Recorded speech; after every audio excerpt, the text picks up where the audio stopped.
Holy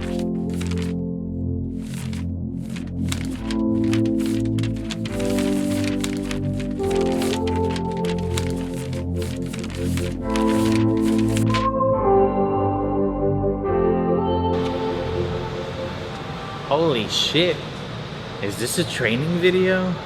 Yes it is. If you've noticed, I'm a lot fatter than the last video. And also, this video, you shouldn't watch this video yet unless you've seen that video, because this is advanced arm training. So if you're a beginner, don't watch this. Turn this shit off. Click that. Well, you can't really click it because YouTube's a piece of shit. Find that video and watch it, right? So today we're doing advanced arm training, right?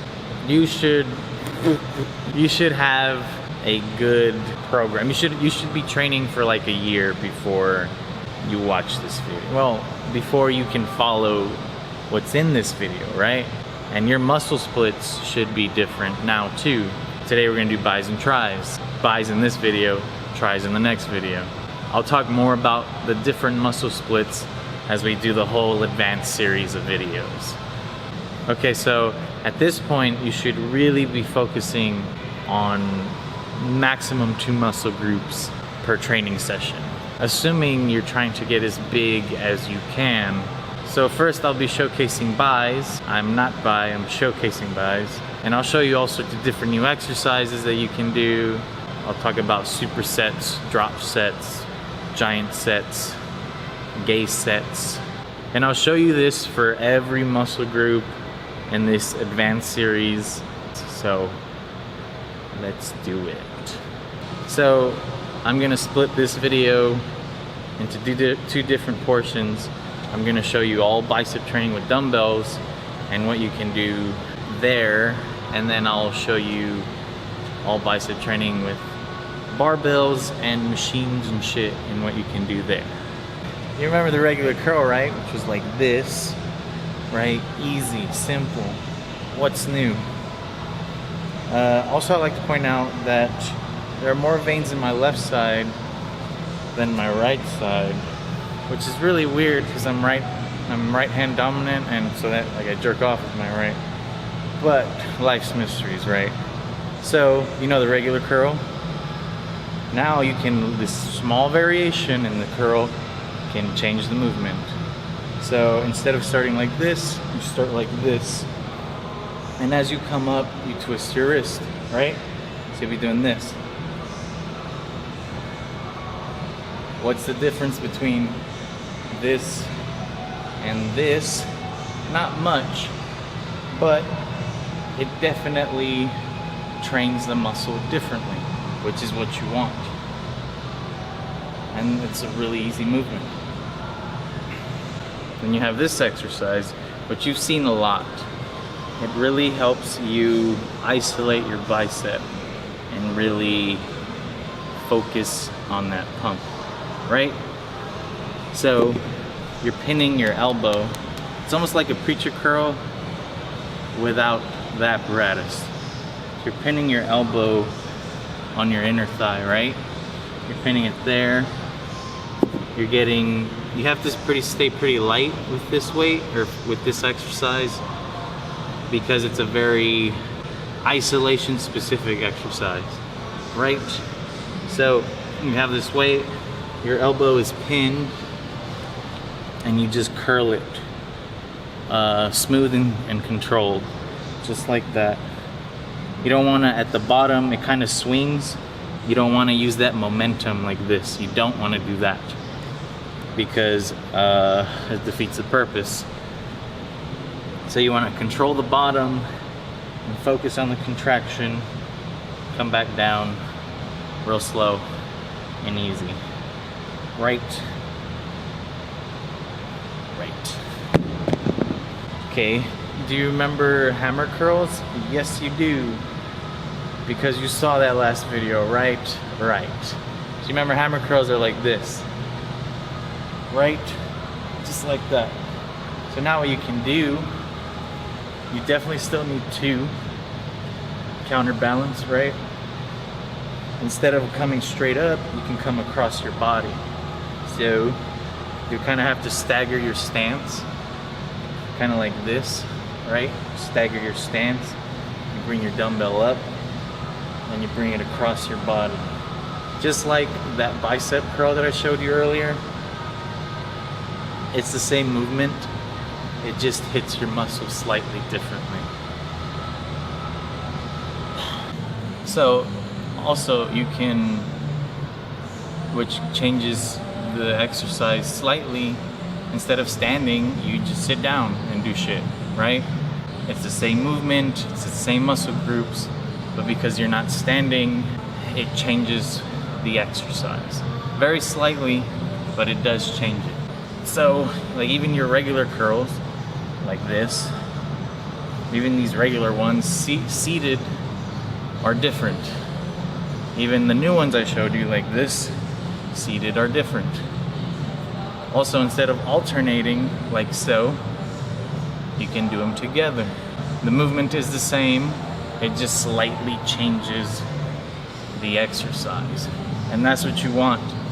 Because you've been training for a year now, and your body's kind of adapted to the training stimulus. Even the hammer curls, you've done them standing. Now if you do them seated, they're a little harder. You can't really go across your body with seated, but you can do the regular version. So incline curls are different. Because, you know, regular curls like this, you're always straight. Incline, you're kind of leaning back, so your arm hangs, giving you a better stretch in your bicep, right? But you don't want to lean back too much, because then it puts a lot of stress on your shoulder. I'll show you. This is a good, 45 degrees is a good range. Here, I'm leaning back. You can see that there's a better stretch in my bicep here, right? For the contraction. This is a really good angle, 45 degrees. There's a good stretch, and I feel it.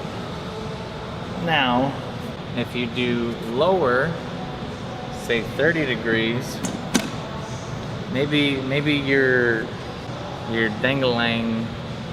Being lean makes you dumb as fuck. Maybe your seat doesn't have the degree markers, right? So you'll probably have to just kind of like test it out by yourself. So here's 30 degrees, which is too low. I'll show you. You see I'm leaning back, like way back, and my arms are kind of like weird looking, and it feels weird. And if I try to curl, the movement just feels unnatural. It's just too, I can feel a lot of stress on my front shoulder and shoulders in general. So 30 degrees is too far back. So not 30 degrees, 45 degrees is good, 60 degrees is also good. So see, I'm not straight up, I'm still leaning back. There's still a stretch in my bi, I can feel it. It's definitely a different movement that I can feel in my bicep than being just standing straight up. So that's what you want to do. That's what you want to do as an advanced lifter. You want to take something, you want to take your regular workout, the same shit you've been doing, and just slightly change it. Slightly changing it over time changes everything. So I'm gonna show you what drop sets are, and you should really do these at the end of your workout, just because it really exhausts the muscle. So if you do it like at the beginning or middle, you won't have as good as a workout as you should have, because you just fucking exhausted the shit out of your muscles right off the bat, right? So a drop set is, you start at a good weight. Your rep range is completely up to you. Some people do it till failure, some people do 15s. So what I'm gonna show you, just for the sake of the video, I'm gonna do reps of 10, right? So I'll start at 30, I'll do reps of 10. Right after 30, I'll drop to 25, I'll do 10 reps. Right after 25, I'll do 20 for 10 reps. This is a lot easier on a machine just because you can just move the pin, and if you're in a busy gym, finding these dumbbells might be a hassle. But I'll show you anyway. So I have my 30, and I'll do 10 reps, and immediately after, do 25 and then 20.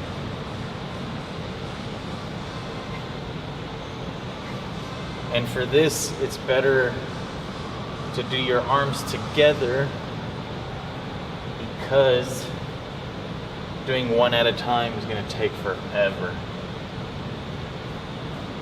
I think I lost count.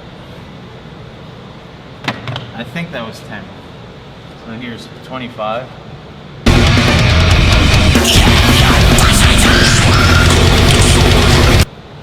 I think that was 10. And here's 20.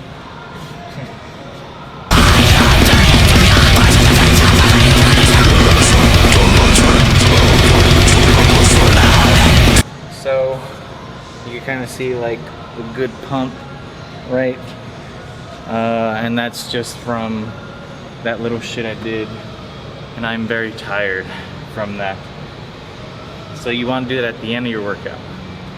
So giant sets or monster sets or super or mega sets, whatever the fuck you want to call them, is the opposite of a drop set. So it's really good if you're pressed for time, right? So I just did 30 to 25 to 20, right? The giant monster omega, alpha and omega set, whatever the fuck you want to call it, is the opposite. So you would do 20, it's like you're just starting to work, or you just got here, you just got to the gym, and you're gonna work out, and you start with 20, right? You do your 20, you do your 10, immediately after you do your 25. I'm not gonna show you this, I'm too tired. And immediately after that, you do your 30. Doesn't matter how many sets there are, it doesn't matter. It does matter your rep range, because it's your normal working rep range. But it doesn't matter how many sets you do, because it's kind of like you're pressed for time and you're just trying to get your workout over with. Okay, but supersets, so supersets are a little different. Supersets are you're doing multiple exercises together, like back to back. Very quick demo, I'm not gonna do the whole thing, so I'm already tired. So say I'm doing curls, right?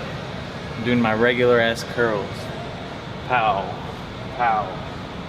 Okay, I did 10 reps each side, awesome.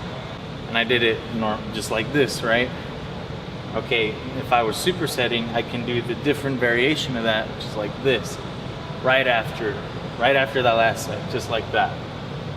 Okay, finish that set, right? Now, I can superset that with these new ones that I showed you earlier. So this would be my third set back to back. I have to do the other side now just for symmetry. But that's what you would do. That is a superset. You would just jump from one exercise, it's still the same muscle group, one exercise to the next, to the next. It really helps if you're pressed for time. Okay, so we're done with dumbbells. I'll show you some barbell stuff. For biceps, I really like the easy curl, which is the squiggly one, not the flat one, right? There's just more to do with it.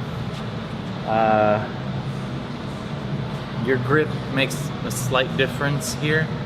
So if you're out here in this outer grip, it trains your biceps a little differently, right? As opposed to in here, it's the same movement essentially. It just trains the muscle slightly differently. So you can also do like a hammer curl-esque workout, you could say, on this shit. So instead of grabbing the bar like this, you would grab it like this. And so you would do this.